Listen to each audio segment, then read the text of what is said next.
जब आप मकान लेने जाते तब आपकी जाति पूछी जाती है, इंटरव्यू के समय आपकी जाति पूछी जाती है। आपको कोई आपके निजी, आपका पैदा होने से लेके मरने तक का, जहाँ तक का इंतजाम है, सब जाति के आधार पे होता है। विवाह से लेके शमशान तक का काम जाति के आधार पे होता है। कौन आदमी है जो मना करता है नहीं हो रहा है? तो इस तरह के लोग या तो मूर्ख हैं या धूर्त हैं, और दोनों ही लोगों से हमें सावधान रहना है। जेएनयू कह रही हैं कि यूजीसी के रेगुलेशन बिल्कुल अनावश्यक, गैर जरूरी थे। जेएनयू की वीसी तो कुछ भी कह सकती हैं, और उनके बाद उनके कहे के ऊपर किस तरह से दलित समाज रिएक्ट कर रहा है, जो दलित पिछड़ा समाज है कैसे रिएक्ट कर रहा है वो आप देखेंगे। वो कह रही हैं परमानेंट विक्टिमहुड लेके चलते हैं ये लोग। मतलब जो हमारे लोगों का, हमारे SC ST OBC के लोगों की जो पीड़ा है उसको जाहिर करने का अभी कुछ वर्ष ही तो हुए हैं जिन्होंने जाहिर करना शुरू किया है, और उस जाहिर करने को कोई भी ये कहना चाहती है कि परमानेंट विक्टिमहुड है, यानी कि अपनी संवेदना, अपनी पीड़ा को इंसान कहे भी ना। कह रही है मैं खुद बहुजन समाज से ही। अरे वो किसी समाज से हो, कोई किसी समाज से हो, क्या बहुजन समाज से हो या SC हो, OBC हो, किसी समाज से, लेकिन जो बात कर रही है वो गलत है ना। जरूरी है कि बहुजन समाज से कहने वाला व्यक्ति बहुजन हितैषी हो? प्रधानमंत्री खुद OBC बनते हैं, क्या OBC की स्थिति है? शिक्षा मंत्री OBC हैं, क्या स्थिति है शिक्षा विभाग में? दलित कानून मंत्री हैं, क्या स्थिति है? राष्ट्रपति आदिवासी हैं, तो क्या जरूरी है कि सब हितैषी ही होंगे? सर, रामभद्राचार्य जैसे धर्मगुरु और हिंदुओं को राह दिखाने वाले लोग हैं, वो कहते हैं कि अगर यूजीसी लागू हो जाता है तो फिर गृह युद्ध जैसी स्थिति हो जाएगी। अगर बचाना है गृह युद्ध से तो आप यूजीसी को लागू मत होने दीजिए। देखिए, इस तरह के लफंडरों के बारे में हम कोई बात, उनको हम बहुत सीरियस लेते नहीं हैं। इस तरह के लोगों के बारे में हम कोई टिप्पणी करना नहीं चाहते हैं। खैर, आपने सवाल पूछ दिया तो हम बता देते हैं।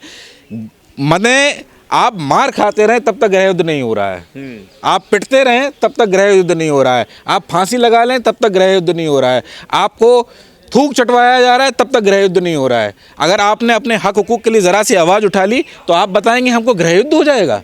आप ये बताना चाहते हैं हमको? मतलब हमारी अपने हक हुकूक की हम अगर ज़रा सी आवाज़ उठा रहे हैं तो आप हमको डरा रहे हैं कि गृह युद्ध हो जाएगा, सिविल वॉर हो जाएगा हिंदुस्तान में। अगर सिविल वॉर की ऐसी स्थितियाँ आ गई हैं तो तैयार हैं हम भी फिर।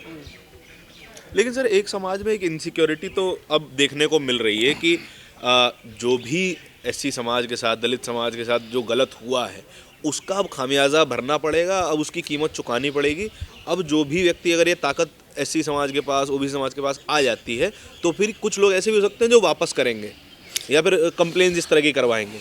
ऐसा देश भर में मुझे कोई कानून आप बता दीजिए। IPC बदल के BNS बन गया, नया कोड आ गया, और तमाम जो भी एक्ट्स हैं, जो भी जहाँ पे पीनल प्रोविज़न है, ऐसा देश का कोई मुझे एक कानून बता दीजिए जिसका दुरुपयोग नहीं हो सकता है। ऐसा कोई लॉ नहीं बना है आज तक जिसका दुरुपयोग नहीं हो सकता है। हर लॉ दुरुपयोग, हर किसी भी लॉ का दुरुपयोग किया जा सकता है।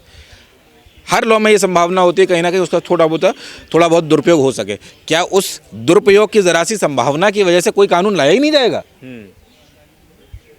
तमाम ऐसे मामले देख लीजिए, कन्विक्शन रेट क्या है, NCRB का डेटा उठा के देख लिया तो सारे लॉज को हम रिपील कर देते हैं, फिर ख़त्म कर देते हैं, क्योंकि उनका दुरुपयोग हो रहा है या उनमें सजाएं नहीं हो रही है। यही बात कहना चाह रहे हैं कि इस तरह की धूर्तता को हम कैसे एक्सेप्ट कर लें। एक बात और कही गई कि इसमें OBC वर्ग को क्यों डाल दिया गया? भाई SC ST ठीक है, लेकिन OBC वर्ग के साथ कौन सा जातिवाद हो रहा है? अरे जातिवाद कैसे नहीं हो रहा है? NFS की सीट किन लोगों की हो जा रही है? डेटा उठा के देखिए ना। समस्या ये है कि जो आंकड़े हैं, जो ये लोग कहना चाहते हैं, आंकड़े उसके खिलाफ बोलते हैं। जिन लोगों की सुसाइड हो रहे हैं, जो लोग सुसाइड कर रहे हैं या जिन्होंने सुसाइड किया है अब तक, उनमें क्या OBC के लोग नहीं हैं? क्या उनके साथ में कास्ट बेस्ड डिस्क्रिमिनेशन नहीं हो रहा है? भाई, जिनकी जो सत्ताधीश हैं, यूनिवर्सिटीज़ की सत्ता जिनके पास है, यानी कि वाइस चांसलर, प्रोफेसर्स या डीन या तमाम और लोग जिनके पास में एग्जीक्यूटिव पावर्स होती हैं, वो उनका क्या नेचर है काम करने का? क्या उससे OBC प्रभावित नहीं है? बिल्कुल है, इसलिए उनको लिया गया है। क्योंकि मेन विरोध तो OBC वर्ग को जोड़ने की वजह से ही इसमें हो रहा है। SC ST के लिए तो पहले से भी था। अरे पहले से था, लेकिन पहले से कुछ चीज़ों में बदलाव लाया गया। ठीक है, ये सिर्फ OBC का मामला नहीं है, OBC का मामला तो है ही है। OBC सबके को सोचना चाहिए कि आप जिनके साथ में गलबैयाँ करते थे, जिनके साथ में आप जिनके आदेशों पे आप काम करते थे, आपके लिए ज़रा सा एक प्रोटेक्टिव मेजर आया तो किस तरह का रिएक्शन हुआ, किस तरह का आपको उनकी तरफ से प्रतिवाद देखने को मिला है। ये OBC सबके को सोचना चाहिए। लेकिन ये मामला सिर्फ OBC का नहीं है। अब आप देखिए ना, अगला मामला SC ST एक्ट के ऊपर आएगा।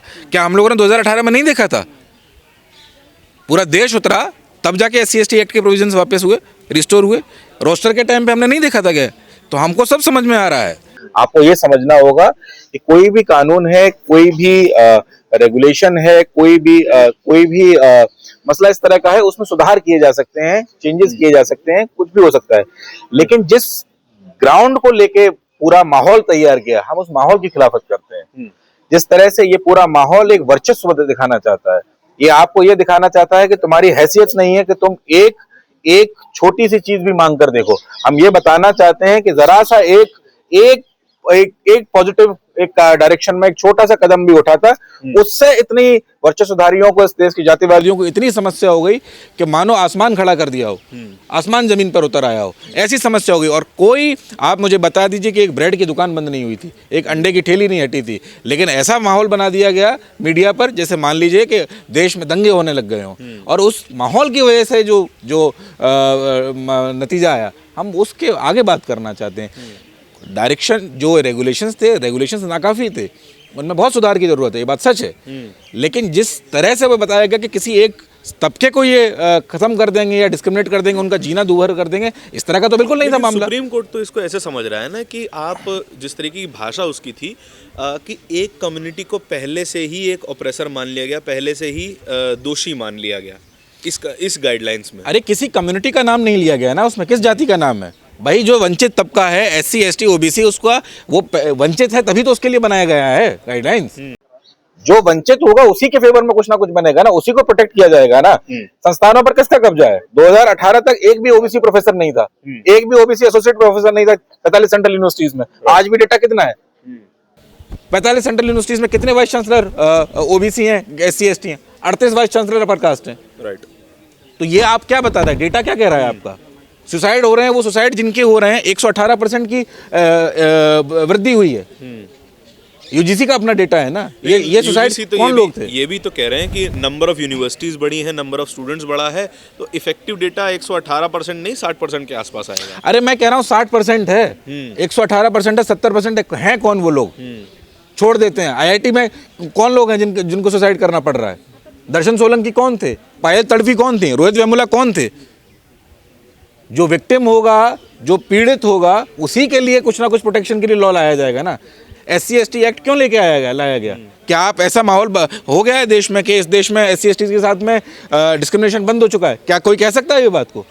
लेकिन कई लोग हैं ऐसे जो डिनाई करते हैं एकदम ही कि सोसाइटी में कोई गैर बराबरी नहीं है, सोसाइटी में कोई ऊंचा नहीं है, कोई नीचा नहीं है, या फिर बड़े महानगरों में जातिवाद खत्म हो चुका है, वो क्लियरली डिनाई करते हैं बहुत सारे। इस तरह के लोग सिर्फ दो ही कैटेगरी हैं, या मूर्ख हैं या धूर्त हैं। इसके अलावा कुछ उनके लिए कोई जवाब नहीं है। या तो मूर्ख हैं जिन्हें दिखाई नहीं देता है, धृतराष्ट्र बने हुए हैं जिन्हें दिखाई नहीं देता इनके आसपास क्या घटित हो रहा है। कमरा मिलने से लेकर आप लेने जाइए ना किसी भी सोसाइटी में, फ्लैट लेने जाइए, महानगरों का जातिवाद हम बताते हैं आपको। ठीक है, गाँव से स्थितियाँ थोड़ी बेहतर मौके मिलते हैं, शहरों में आने के बाद मानते हैं, बिल्कुल सच बात है ये। गाँव में स्थितियाँ और ख़राब हैं, लेकिन शहरों में स्थितियाँ क्या बिल्कुल सुधर चुकी हैं? आप जाइए।